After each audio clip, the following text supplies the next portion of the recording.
সর্বশেষ প্রশ্ন, অথবা সেই ব্যক্তির মতো যে এমন এক জনপদ অতিক্রম করছিল যা ধ্বংসস্তূপে পরিণত হয়েছিল। এই আয়াতে ইশারাকৃত ব্যক্তিটি কে এবং জনপদ কোনটি?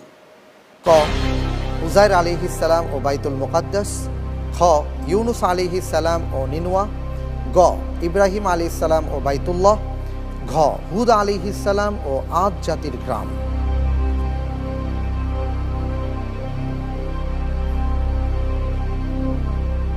একটি আয়াতের অনুবাদ আমি বলেছি, যেখানে সুস্পষ্টভাবে বলা হয়েছে যে একজন ব্যক্তি একটি জনপদ অতিক্রম করছিলেন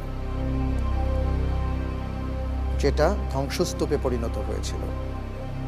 এখানে একটি উপমার মতন আছে।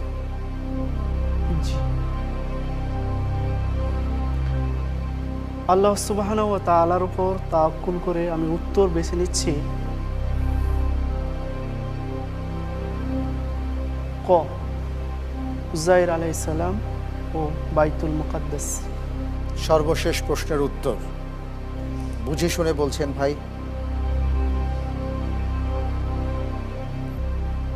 লক করে দেব?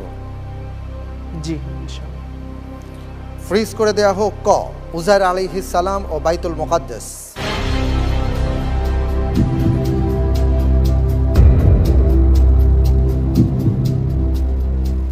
আপনি যে উত্তরটি দিয়েছেন, আপনার উত্তরটি সঠিক উত্তর। আলহামদুলিল্লাহ।